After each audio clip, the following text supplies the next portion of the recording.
Alors, l'objectif, c'est d'étudier la fonction sinus hyperbolique de x, qui est définie par, quel que soit x appartenant à R, sinus hyperbolique de x qu'on note aussi sh de x, qui est égal à exponentielle de x moins exponentielle de moins x sur 2. Et donc, la première chose qu'on va faire, c'est qu'on va étudier la continuité et la dérivabilité de cette fonction. Donc, les fonctions qui a x associe exponentielle de x et x associe moins x sont évidemment continues et dérivables sur R. Continues et dérivables sur R.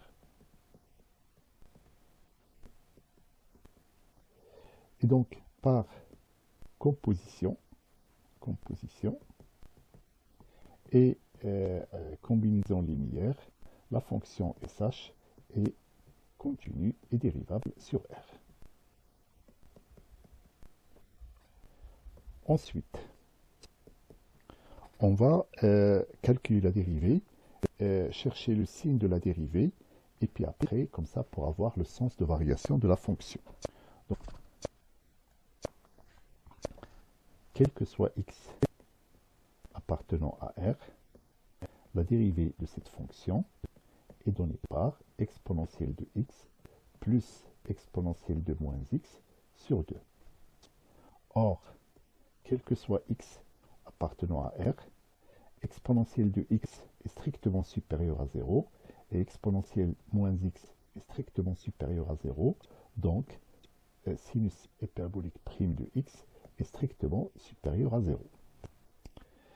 Et du coup, donc la fonction sh est strictement croissante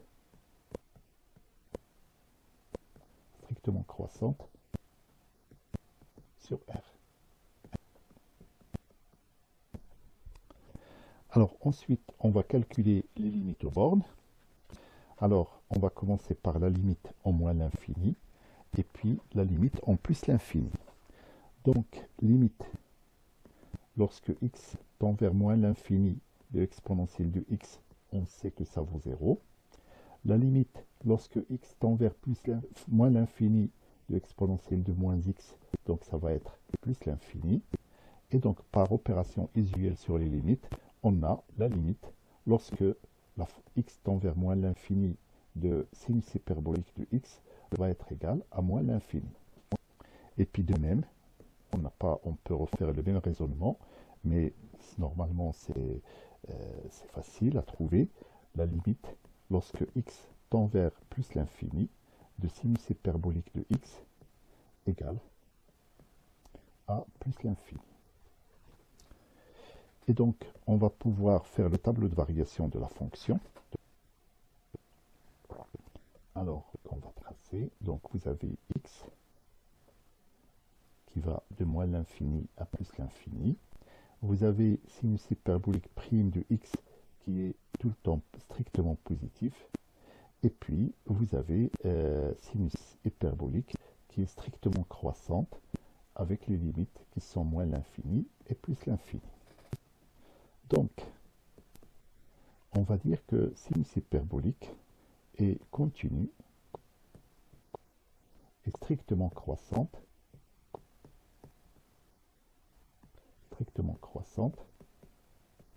sur R. Donc, et là, c'est le corollaire de théorème des valeurs intermédiaires qui nous permet de dire que sinus hyperbolique de R vers R est bijectif.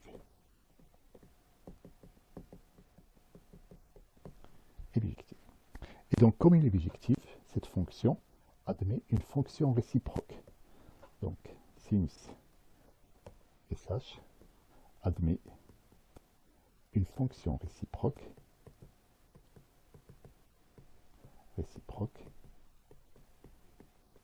alors qui est sh', sh moins 1, qui est défini aussi de R vers R. Et ce qu'on va essayer de faire maintenant, c'est de trouver l'expression de cette fonction. Alors, on a, quel que soit x appartenant à R, sh moins 1 de x égale à y, par définition des fonctions réciproques. Ça, c'est équivalent à sh de y égale à AX. Et donc ça, c'est équivalent à dire, donc exponentielle de y moins exponentielle de moins y sur 2 égale à x. Et donc ça, c'est équivalent à dire que l'exponentielle de y moins 1 sur exponentielle de y, alors on sait que l'exponentielle de y est strictement positif, donc on peut écrire ça, égale à 2x. Et donc ça, c'est équivalent à dire que exponentielle de y au carré moins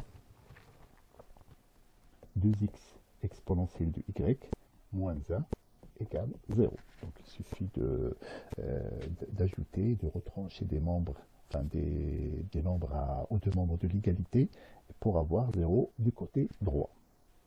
Et donc cette équation, on pose grand Y est égal à exponentielle de Y. Alors bien entendu, le grand Y sera un réel strictement positif. Et du coup, l'équation devient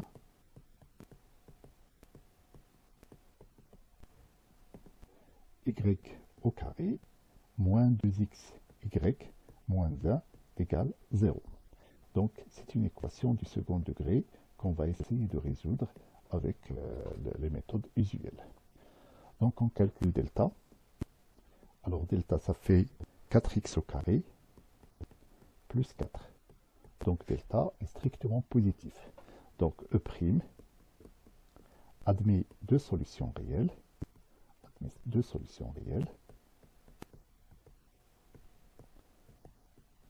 Que je vais appeler grand Y1 égale, alors après simplification, ça va donner x moins racine de x au carré plus 1. Et puis la deuxième, c'est y2 égale à x plus racine de x au carré plus 1. Or, une petite étude simple de signe montre que y1 est strictement négatif et y2 est strictement positif. Et on rappelle que y est égal à exponentielle de x et donc y est strictement positif. Et donc ainsi, on peut dire que alors attendez, ici c'est donc exponentielle y, et donc ainsi exponentielle y égale à x plus racine de x au carré plus 1, soit y égale à ln de x plus racine de x au carré plus 1. Et donc bilan, on a bien l'expression de la fonction réciproque de sinus hyperbolique. On peut dire que quel que soit x appartenant à R, sinus hyperbolique moins 1 de x, qu'on note aussi argument,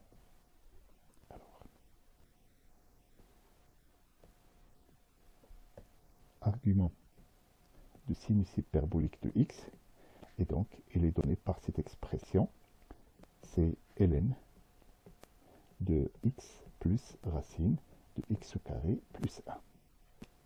Voilà pour ça. La représentation graphique de cette fonction.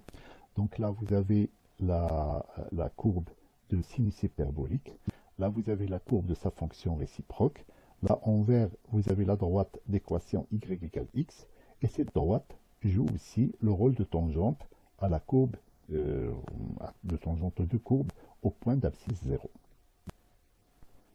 Alors, une dernière remarque. On peut constater que quel que soit x appartenant à R, évidemment moins x appartient à R. Et si je calcule le sinus hyperbolique de moins x, eh bien, ça va donner exponentielle de moins x moins exponentielle de x sur 2. Et donc, ça donne moins exponentielle de x moins exponentielle de moins x sur 2 qui est égal à moins sinus hyperbolique de x. Donc, la fonction sinus hyperbolique, est impaire. Et d'ailleurs, vous l'avez remarqué sur la représentation graphique, il y a une symétrie de la courbe, de la courbe représentative de cette fonction par l'origine.